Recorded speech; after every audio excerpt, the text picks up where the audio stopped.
Good afternoon, everybody. This is Jackie Lane here, and today I'm with Phil Pryor, and we are starting off our author interview series again. And seeing our launch been with Phil and a couple of his book launches, I thought I'd get Phil to kick off a late 226 author interview series. So, Phil, thank you for making the Pleasure. time to come and have a chat with me. Yep, it's good to be here. Yeah, great. So I'll just give you a little bit of an introduction to Phil. Phil and I started working on his book, Risking It All, The Essential Guide to Navigating the Challenges All Family Businesses Face, back in 2024. And actually, in Was. preparation for this Yeah. discussion, I went into my email trail and there I found it. And that was really wonderful. And in your first comment to me, you said, "This is both my first book and my eighth go at writing one." Is that So, right? I said eighth. Yes, eighth, that's probably yeah. right. Yeah, And that yeah, was when we yeah. first started talking. And I'll come back to that in a minute because you're not the only one who kind of says that. So, Phil launched his book in October 2025 in Sydney. And since then, I think he might have taken my advice and further gone and launched it in Melbourne, Perth, and Auckland. Have I missed any out? We Sydney. Yeah, yeah, yeah, yeah. And we've got one coming up in Wellington. There you go. For probably early October. Yeah, Wow, so that will almost be a year worth of launches if you do yeah, Wellington in yeah, yeah. October. I'm getting quite well practiced at it now. There you go. Launch regularly and often, like a bit like voting, as they say. Yeah, So Phil works with family businesses and family offices across Australia, New Zealand, and internationally. His goal is a future where family conflict is managed proactively and the next generation is ready and confident, and the current generation trusts that their decades of hard work are handed over responsibly. Having read Phil's book a couple of times, I can say it's a great book, and you don't actually even need to have a family business to get value from it. Part two of the book, which Phil describes as the how, actually covers communication with the family, conflict, succession, and developing the next generation. And I found the communication stuff just extremely valuable, oh, good. in family conversations. So, Mm, mm. Phil. And I really liked Phil's description of being your best generation. And I think that applies in life, just not in family businesses. So, Phil, thanks so True. much for your book. Mm. Now, let's get into having a bit of a chat about your book writing and self-publishing process. Alrighty. So, what was the motivating factor for you to write and then publish your book? Because writing and self-publishing are kind of connected but different things. Well, as you said earlier, right, I'd wanted to write a book for a long time and had made various attempts at starting, and nothing really worked. And I was getting increasingly frustrated with myself, really. People were saying, you need to write a book. I developed a whole bunch of IP that I actually wanted to be writing about on that. And so it was like finally it's like enough, just sit down and start writing. And it was particularly useful talking to you, and you were very encouraging and said, just start it and get in and put something down. And I didn't really believe you when you said there's the writing and then there's the marketing. And I thought, oh my God, the writing's hard enough. And I'll get through that. But the marketing can't be that bad. Yeah, anyway, you were right. I mean, no one told me, and I wouldn't have believed them anyway, how much work it is. I enjoyed it, actually. I enjoyed the writing. I would find I would get so involved, 2 or 3 hours would just disappear. Um, and I think I'm one of those writers who needs a good chunk of 2 to 3 hours, a window of that time. I've got friends who can write for half an hour, and that's enough. For me, that's not. And I was actually going through a bit of a quiet patch with work, and so while I was sort of dealing with my frustration of the quiet patch, I actually used the time, and I'd find favorite cafes to write in, and they knew exactly what my order was, and put up with me, sitting in their table for 2 or 3 hours at a time, nursing one coffee. But it was a very sort of cathartic experience to sort of get it out and all that. The the challenge for me was, and you gave me some feedback around, the organization of it. I think I reorganized it 2 or 3 times at least. And that almost made my head explode. But it really forced me to sort of go through what is it that I'm actually trying to say. And you got a document. I think at one point that we had 80,000 words down, and just trying to sort of manage the logistics, especially on a little laptop screen at times. That had its moments, but it was, I think on the third reorganization, and even I could see actually, I think at the second time around, I went, nah, it doesn't quite work, doesn't quite flow. So each iteration it got better, and I'm really happy with how it has actually come out. Yeah, and I think you raise a really interesting point that, and as somebody who also writes for a living, I know that it's going to take me 3 or 4 revisions to get to where I'm Mm, even remotely happy. And if you mm. haven't written a book before, a lot of people think, well, I'll just write a book, and they write it You and they just think, spew it out, yeah. and that the first draft is the final draft. Mm, And I know it's not, but I think that revelation for a lot of people is exactly that. It's kind of not yeah, what they were expecting. yeah, yeah. So how long did it take you to actually write your book? Depends how you define writing. So we started, what did you say, October 2024? Yeah, That's right, because I remember I used to travel a bit, and I would, go off and write for, a few days at a time and then come back. Um, the I probably had the guts of it done. I remember thinking in April last year, okay, I reckon I've got another month, right? Now, and I think we might have set a publishing date by April last year, which that got blown out of the water. Um, and we eventually got it out in October, but I mean, the bulk of it was written probably by May. So what are we looking? 6, 7, 8 months? 7 months. Yeah, Yeah. yeah, But then all the proofreading and getting it, just picking out all the typos and all that sort of stuff just took that detail, started driving me mad, yeah. actually. Mm. Yeah, and a book is a detail business, and I'll Yeah. come back to that later. What would you say the hardest part of writing was?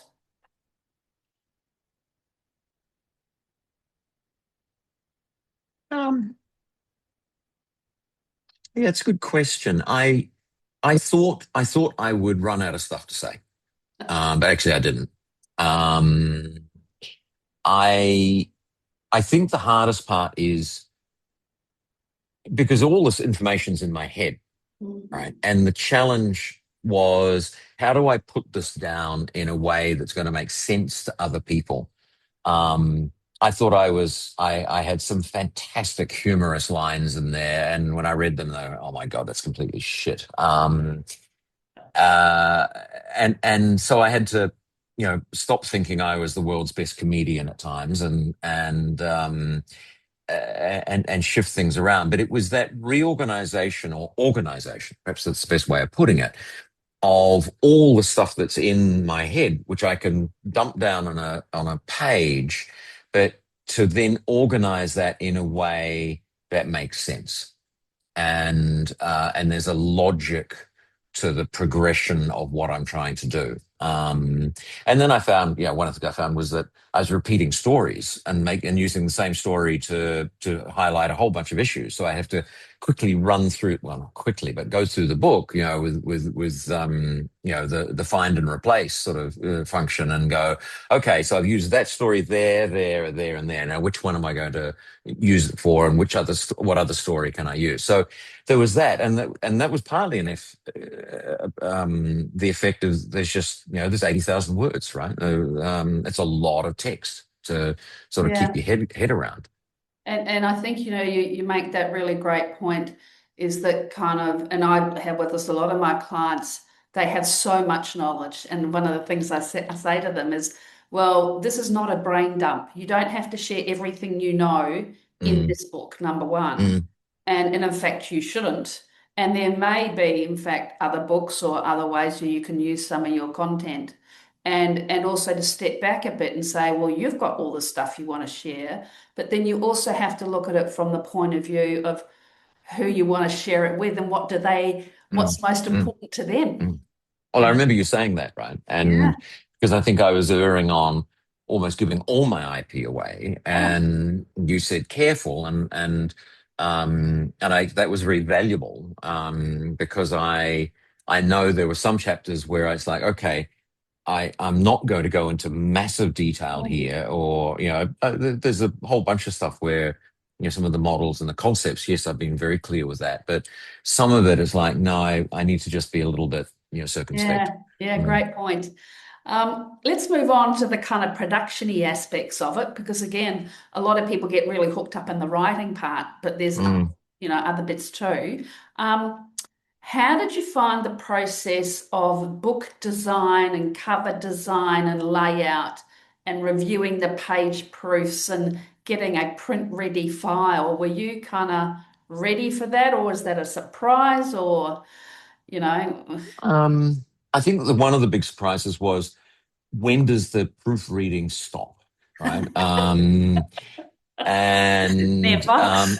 exactly. And at what point can I stop going through this damn thing line by line to pick out, on that?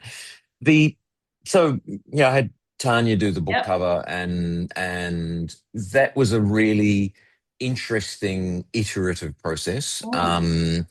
And again, I think you'd said start on that early, and we did, and we put, I think, three versions, very early drafts up on LinkedIn, and said, "What do you think, folks?" And got people to comment. And interestingly, the ultimate design was not like that, either of those three really, but it evolved and merged. So, and Tan did a great job. I really, that for me was quite fun. Um, Have you got a that copy of your book there?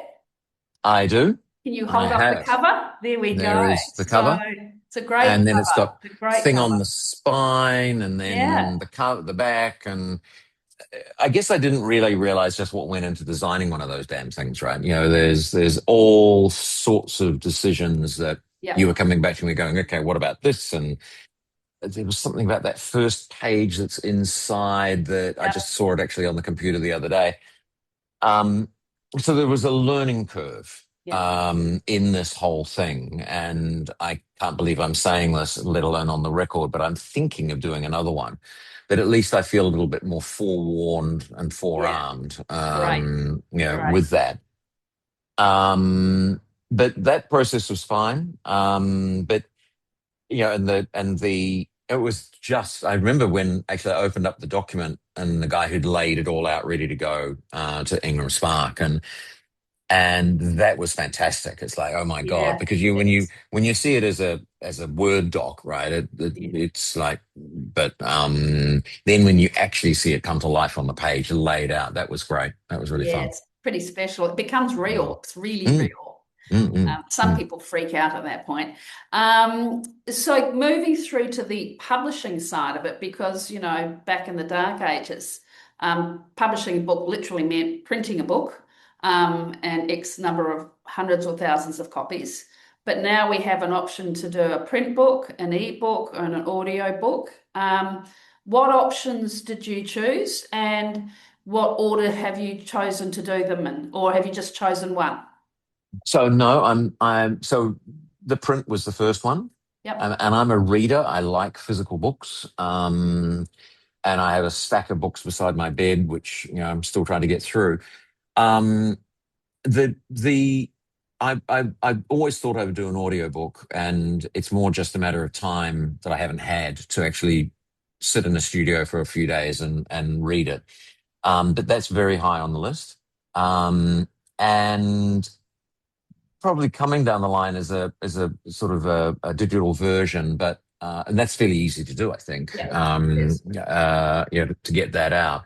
But there's been a lot of requests for audio, Yep. Ah, interesting. and because people listen to it when they're driving, and which I is what I do too. So it was print. It'll be audio next, and then and we'll get the digital one Yeah. up and running. Mm. Yeah, and I think, that's a really great point to make is that you don't have to do all three at once. The order in which you do them is Mm. entirely up to you, and that's a really great thing because it's really flexible. Mm. Um, Now tell me, in terms of this big marketing thing, which again, a lot of people don't kind of realize, and I say to everybody, you have to be able to market your book because there's no point having the best kept secret on the planet. No. Um, how did you go about marketing your book, and how successful do you think that has been? Well, it's still ongoing, right? So it came out in October last year. So what are we, Yeah, 7, 8 months May, down the yeah, line, right? Um, the we developed, and again, I followed your advice. We put a marketing plan together pretty early. I've got this wonderful marketing consultant, freelance marketing consultant who works with me, and one of the things when I was hiring her was, we've got a book coming, and I yeah, want you to put together a marketing plan. And so she rolled that out. We were rolling that out 6 months before publication. yeah, And so the book covers were part of that. We talked about certain aspects of the book, and that went up on LinkedIn posts and that sort of thing. By the time the book was launched, it was almost old news, right? yeah. People, and people were going, "Where's the book?" And I think I was hoping to have it out by August, and people were going, "Is it ready?" And so people were pushing me to get it out on that, and then I had people buy, I think the most was 19 copies at one time, right? So that they could distribute them amongst their friends and colleagues and that sort of stuff. No, another colleague keeps describing me as the New York Times bestseller author, um, but I am a million miles away from that.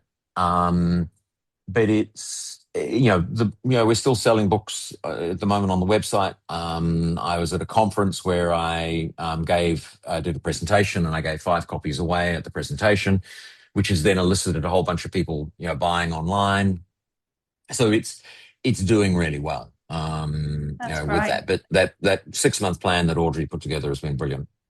Yeah, and I think, I say to kind of the people that I work with, think at least 3 to 4 months before you launch your book and a good year afterwards. And there's Mm, a longer tail to come, but that 18-month period is really valuable. mm, And marketing doesn't mean a book launch. That's a tiny bit of your marketing. It's a fun part, but it's a really small part. yeah, Uh, yeah. um, a question now around AI. What AI tools, if any, did you use in writing or marketing your book? The only tool I used was Grammarly, Yeah, right. which I found particularly useful, Yeah, because I could highlight a paragraph, and it would come up with suggestions on how that might be written yeah, on that. Um, Most of the time, it was those suggestions were extremely useful. I tend to be a bit wordy, or I tend to double up, or I use 10 words when actually I could have used five. And so I found Grammarly very useful, with the odd occasion where it didn't get what I was actually trying to say. And so I'd be reading through and going, oh, you haven't got it. This is what I'm actually really trying to say here. But those were fairly rare. Yeah. Um, I did I use actually I tried using ChatGPT to structure the book. Yeah. And this would have been one of the earlier, so this would have been beginning of 2025. Um, and it was completely shite. And I found that I tried several times in terms of giving me the structure of the book, and Yeah. it was useless. I didn't use any of it because um, it couldn't think how the way I wanted to think. It was sort of thinking like, I guess, the generic author. Of course, there's no such thing. So I found the structure, that sort of, give me a structure of a book, unhelpful, or Yeah, not and helpful and at all. and, and I think you raised a really interesting point there, that and you're in a very specialized area, Yeah. so you have, a great depth and understanding of the ecosystem of family business. For you to kind of feed all of that back stuff into ChatGPT to give it even part of that is probably takes too much, it kind of defeats the purpose in a way. Well, Um, yeah, and you're right. It doesn't know what yeah, I know, right? I was correct. putting some fairly original stuff out there, and it was sort of, yeah, and I didn't want it to be like the other books in that Yeah, space.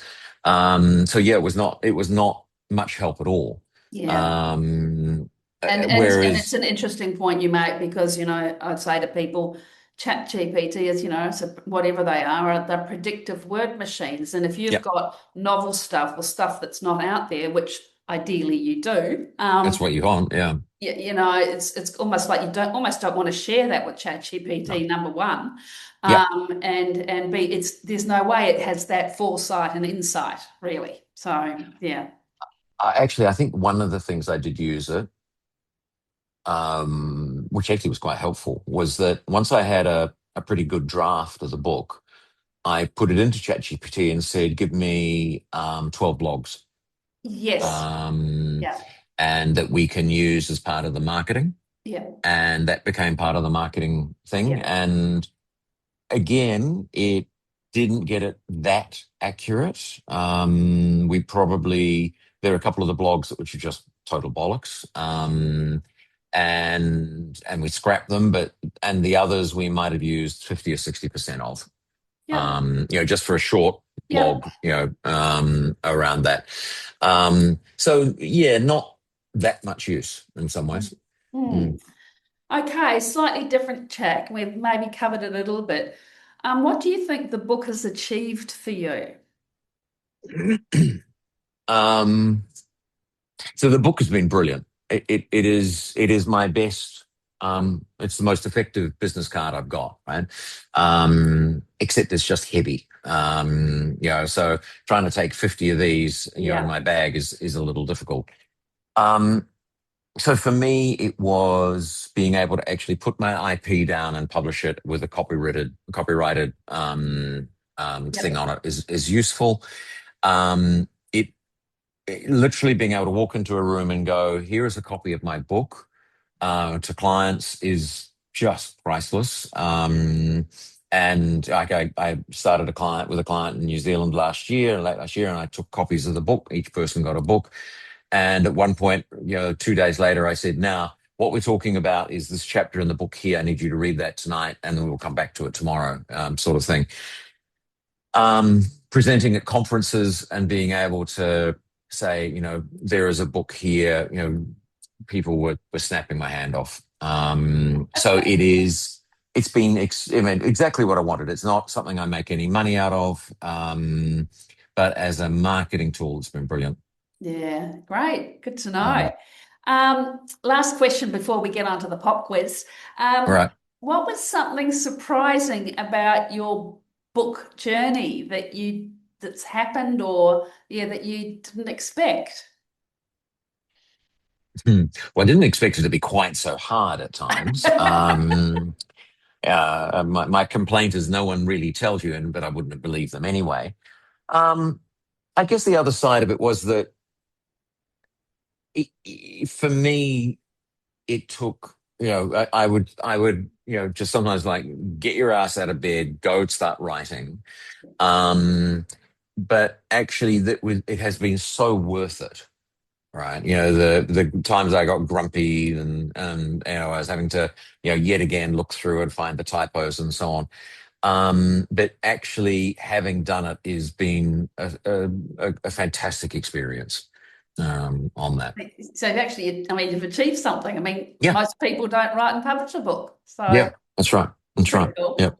Well, yeah, that's it is pretty cool. good, Mm. good to hear. And I So, look at the cover every so often and I go, "Who's that Philip Pryor bloke?" And I go, "Oh shit, it's me."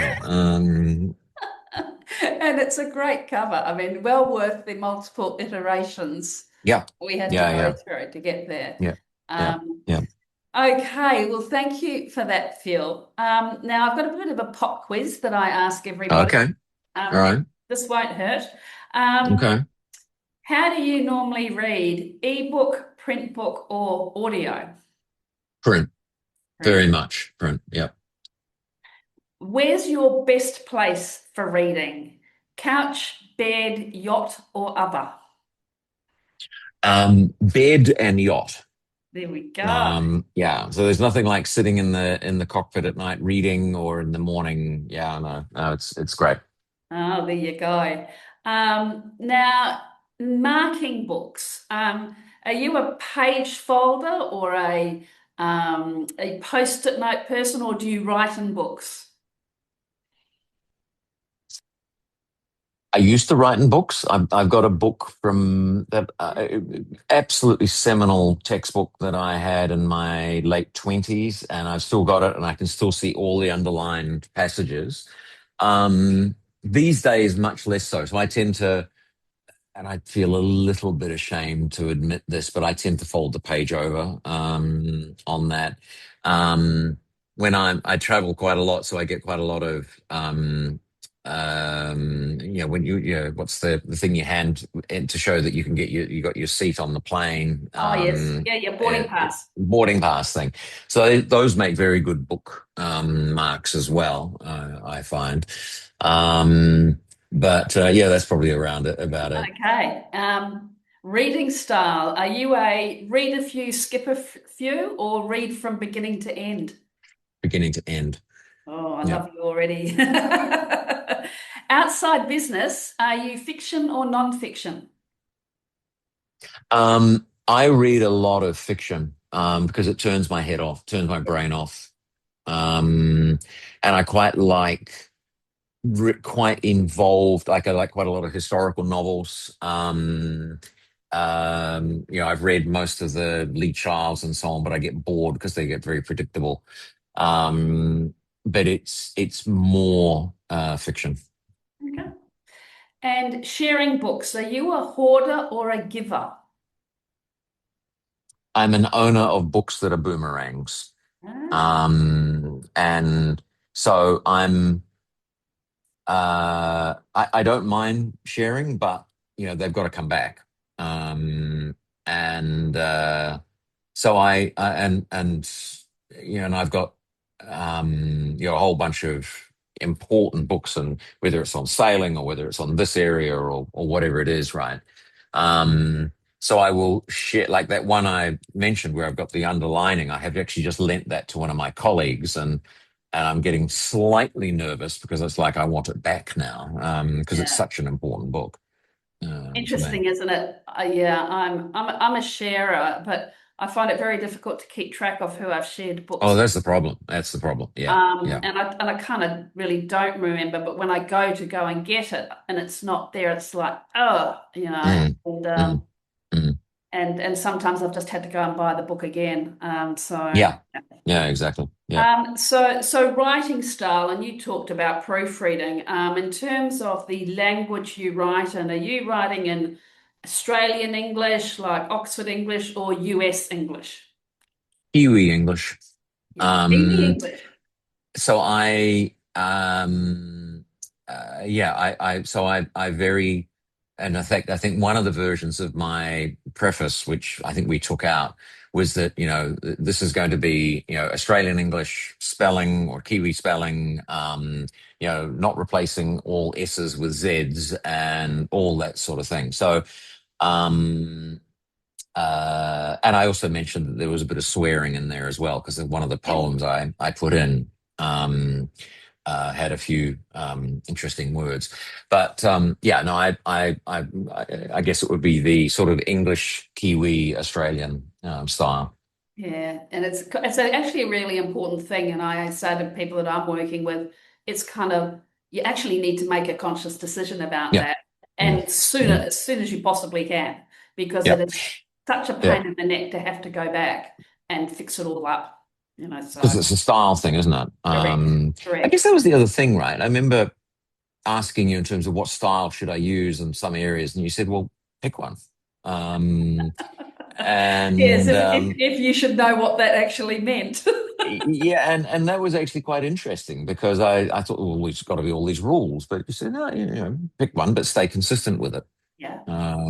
And I just realized, even though we're saying I'm using the English one, I think I spelt program with only one M. I think if I was Yeah. truly English, it would be two M's. But Yeah, two M's and an E actually. I mean, I that's right. I fought that battle for years and then I gave up. So, but yeah, I think my core thing is whatever you decide to do, just be consistent.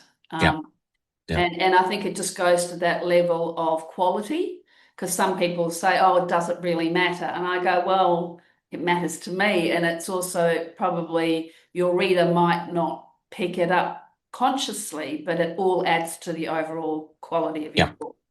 yeah, yeah, There we yeah. go. Exactly. And of course, it wouldn't be an author interview unless you could share with people where they can get copies of your book, and you might just want to hold it up again so they can see All the. right. Okay. So So this here's is your it. advertisement, Phil. It is. So at the moment, it is for sale on my website, familybusinesscentral.com. And at the moment, it's only available in Australia and New Zealand on that one. If you want a copy and you're overseas, as in outside Australia and New Zealand, just email me and I'll send copies. I'm actually sending one off to England and to Switzerland at the moment. We are getting it up on Amazon, and so that will be happening hopefully in the next couple of weeks. Right. That's getting set up. But at the moment, yeah, familybusinesscentral.com is where you can get it. Fantastic. Phil, thank you so much for It's a pleasure. taking the time to chat with me, and Mm. hope that's been helpful for other people listening to this in terms of wherever they are in their book process. And it is a process, and it It is. starts with writing your book, but there are other parts to that as well. So Yeah. thanks very much, Phil, and I look forward to chatting with you again soon. Thanks, Jackie. Yes, me too. See you.